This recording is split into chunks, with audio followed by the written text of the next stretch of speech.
حضرت صالح علیہ الصلاۃ والسلام نے اللہ کی طرف تبلیغ کی قوم کو دعوت اسلام اپنی قوم کو دی، نصیحت کرتے رہے، لیکن قوم نے انکار پر اصرار کیا اور حضرت صالح علیہ الصلاۃ والسلام سے معجزہ طلب کیا۔ آپ نے فرمایا اگر میں تمہاری خواہش کے مطابق تم کو معجزہ دکھاؤں تو پھر بھی تم نے اگر میرا کہنا نہ مانا اور ایمان نہ لائے تو پھر تم عذاب الہی میں گرفتار ہو جاؤ گے۔ لوگوں نے کہا کہ ہم فلاں تاریخ کو ہر سال شہر سے باہر جاتے ہیں اور بتوں کو بھی اچھی پوشاک اور زیور سے آراستہ کر کے لے جاتے ہیں، پھر ان سے اپنی حاجتیں مانگتے ہیں، تو بھی ہمارے ساتھ چل اور اپنے خدا سے اپنا مطلب مانگ، پھر دیکھیں کہ تیرا خدا کیا دیتا ہے۔ حضرت صالح علیہ السلام نے اس بات کو قبول کر لیا۔ پھر اس دن جس دن کا وعدہ ہوا باہر نکلے حضرت صالح علیہ السلام اور جو تھوڑے سے مسلمان تھے وہ بھی اپنے ساتھ لے کر چل پڑے۔ جب عید گاہ کی طرف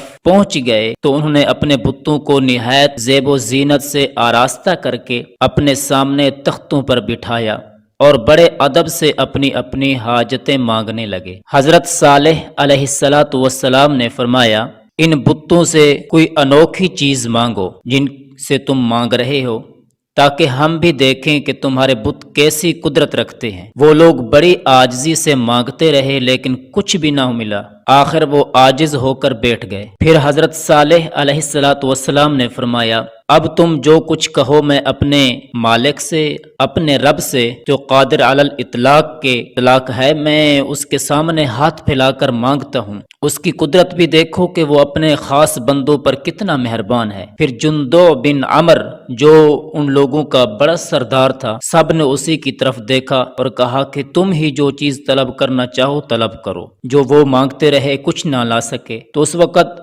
جندو نے حضرت علیہ السلام سے کہا کہ یہ پہاڑ جو عیدگاہ کے سامنے ہے اس سے ایک اونٹنی ہمارے واسطے نکال دے، اس کی پیشانی سیاہ ہو اور باقی سارا بدن سفید اور بال بڑے اور نرم ہوں اور 10 ماہ کی حاملہ بھی ہو، پھر وہ ہمارے سامنے بچہ جنے اور وہ بچہ بھی اس کی مانند ہو شکل اور رنگ میں بھی۔ حضرت صالح علیہ السلام نے دوبارہ اسلام کے بارے میں ان سے وعدہ لیا، سب نے اقرار کیا کہ ہم ضرور ایمان لائیں گے۔ حضرت صالح علیہ السلام نے دوبارہ اسلام کے بارے میں ان سے وعدہ لیا، سب نے اقرار کر لیا کہ ہم ضرور ایمان لائیں گے۔ حضرت صالح علیہ السلام مسلمانوں کو پتھر کے پاس لے گئے اور 2 رکعت نماز ادا کی، پھر خدا کی درگاہ میں دعا کرنی شروع کی اور مسلمانوں کو کہا کہ تم میرے پیچھے کھڑے رہو اور میری دعا پر آمین کہو۔ قوم سمود کے سردار اور تمام لوگ ارد گرد کھڑے ہو کر تماشا دیکھ رہے کہ کیا ہوگا۔ خدا کی قدرت کہ اچانک اس پہاڑ سے چلانے کی آواز آئی، جس طرح بچہ جننے کے وقت جانور آواز نکالتے ہیں اور فریاد کرتے ہیں۔ قدرت خدا سے وہ پہاڑ پھٹا تو ویسی ہی اونٹنی نکل آئی جیسی وہ طلب کرتے تھے، جنگل میں چرنے لگی۔ ایک گھڑی بعد اس کو بھی درد ذہ شروع ہوا تو اس سے بچہ پیدا ہوا، وہی قد و قامت اور وہی شکل و صورت جیسی وہ طلب کرتے تھے۔ اللہ رب العزت نے وہ اونٹنی دی۔ جب اس ماجرے کو دیکھا سب لوگ ایک ہی آواز کر چکے کہ صالح علیہ السلام کا معبود بڑی قدرت رکھتا ہے، اسی پر ایمان لانا چاہیے۔ چنانچہ جندو بن عمر 6000 آدمیوں کے ساتھ مشرف با اسلام ہوا۔ حضرت صالح علیہ السلام کے قدموں پر گرا اور گزشتہ تقصیروں سے نادم ہوا اور معافی چاہی، لیکن دوسرے لوگ اپنے نفس اور کفر کی شامت سے انکار پر قائم رہے اور اپنے فرما بردار کو بھی سمجھانا شروع کیا۔ وہ بدبخت حضرت صالح علیہ السلام کو جادوگر قرار دے کر پھر تب حضرت صالح علیہ السلام نے فرمایا کہ تم نے خلاف عہد کیا اور مجھ پر ایمان نہیں لائے، اب خدا کے عذاب سے تمہارے لیے بچاؤ اسی میں ہے کہ تم اس اونٹنی کو اور اس کے بچے کو نہایت تعظیم سے اپنے ملک میں رکھو، ان کو کسی قسم کی تکلیف اور رنج نہ پہنچاؤ، تمہارا بچاؤ اسی میں ہے۔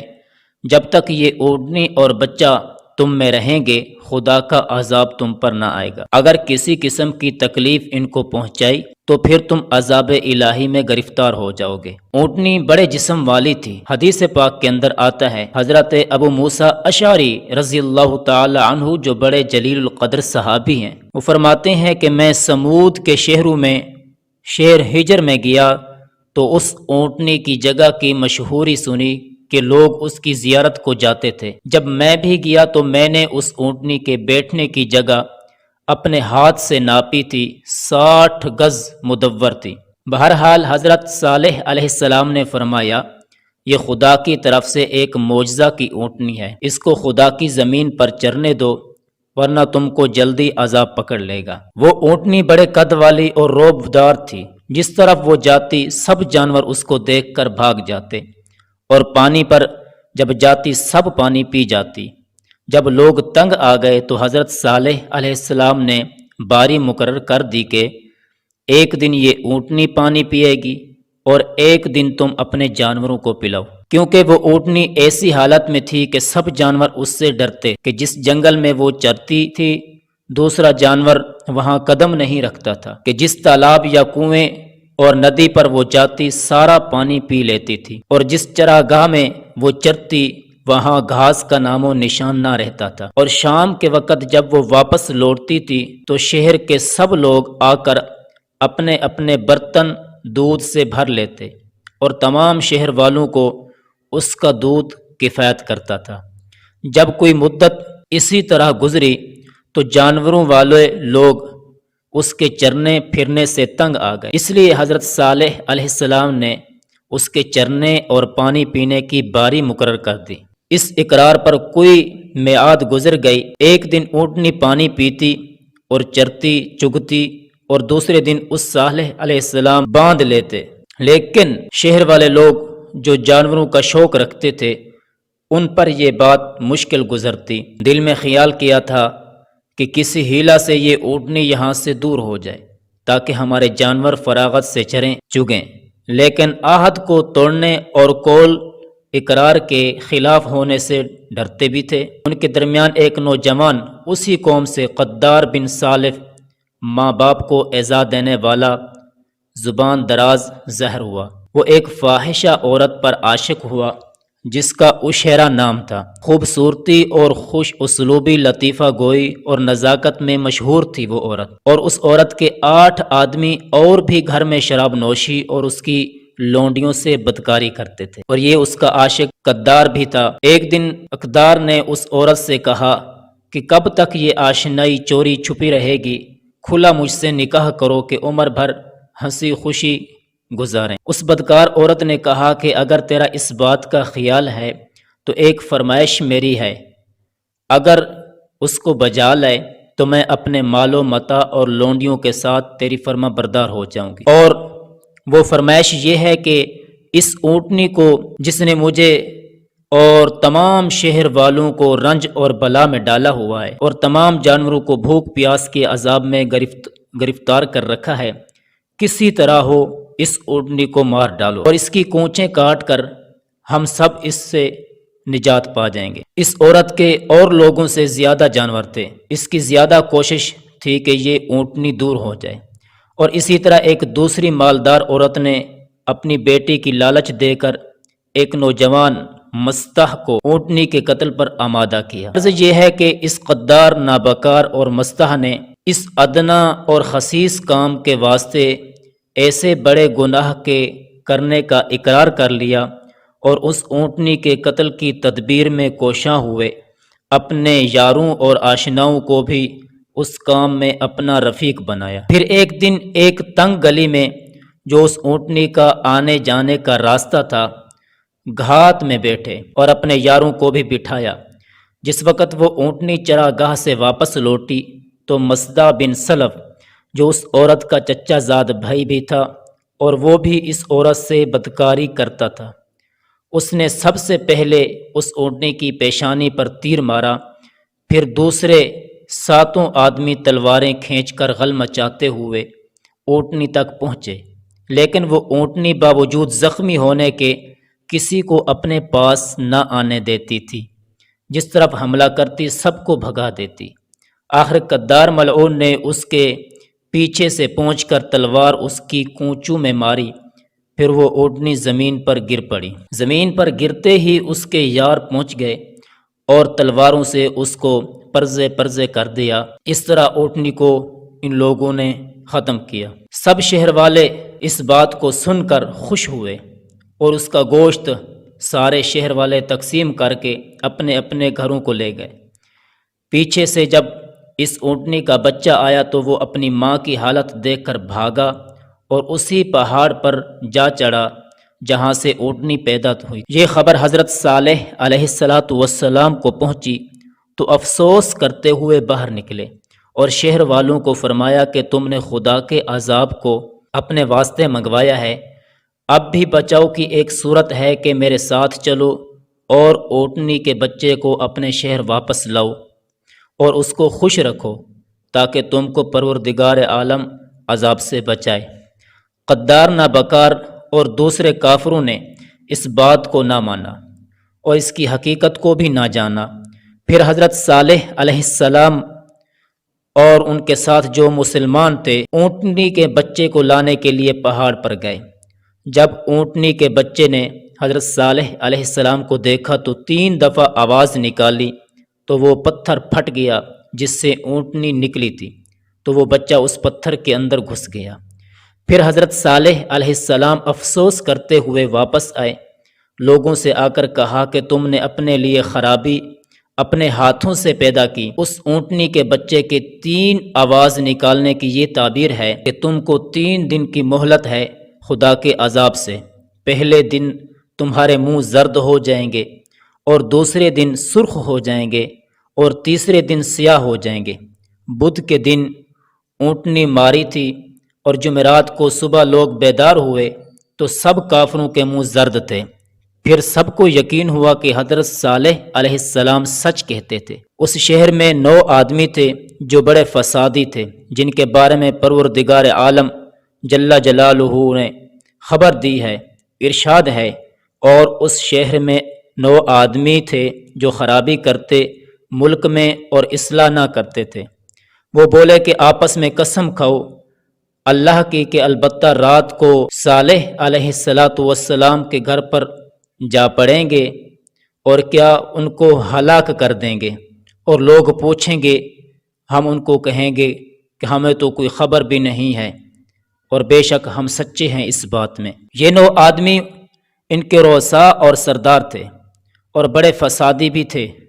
انہی کے مشورے سے اونٹنی کو مارا تھا ان بدبختوں نے۔ تو حضرت صالح علیہ السلام سمجھاتے رہے لیکن انہوں نے حضرت صالح علیہ السلام کی بات کو نہ۔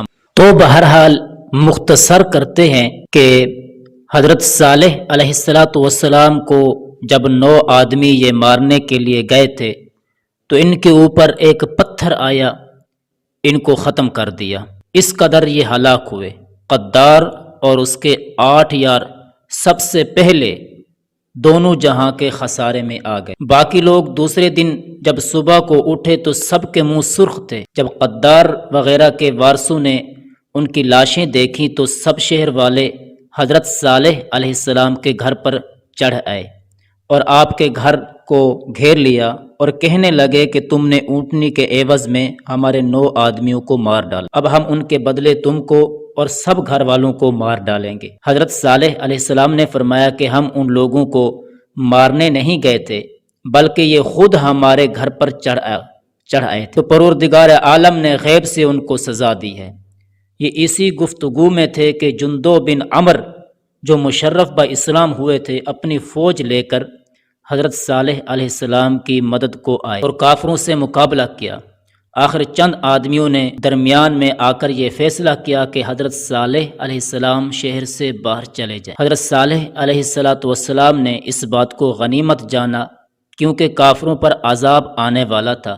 جندو بن عمر اور دیگر مسلمانوں کو ساتھ لے کر شہر سے باہر چلے گئے۔ تیسرا دن جو ہفتے کا دن تھا، صبح کو جب شہر کے لوگ نیند سے بیدار ہوئے تو سب کے منہ کالے تھے۔ اس دن سب نہایت غم میں مبتلا رہے کہ کیا ہوگا۔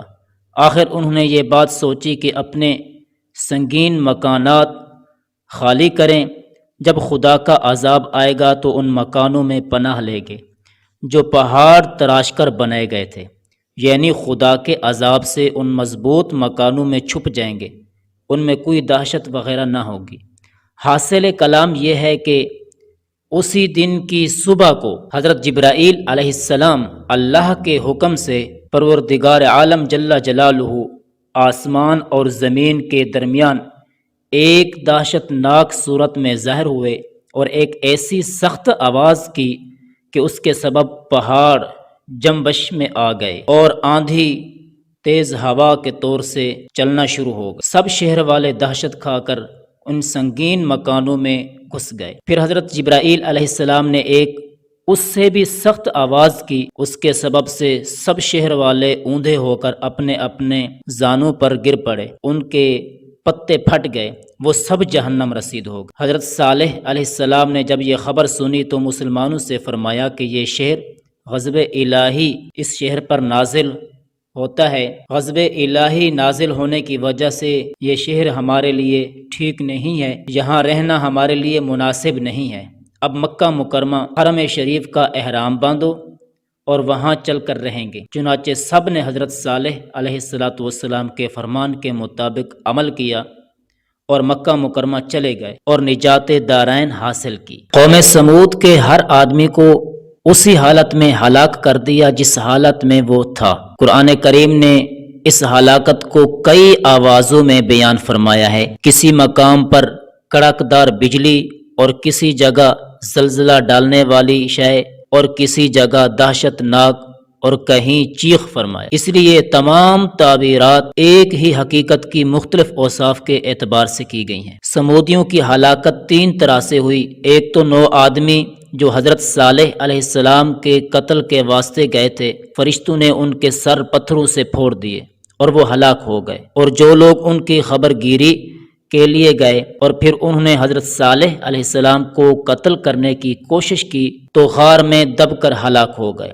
باقی لوگ فرشتے کی چیخ سے ہلاک ہو گئے جیسا کہ گزر چکا ہے۔ جب قوم سمود ہلاک ہو گئی تو بعض کے نزدیک فلسطین میں آ کر حضرت صالح علیہ السلام مسلمانوں کے ساتھ آباد ہوئے، اس لیے کہ حجر کے قریب سرسبز اور شاداب اور مویشیوں کے پانی اور چارہ کے واسطے یہی بہترین علاقہ تھا۔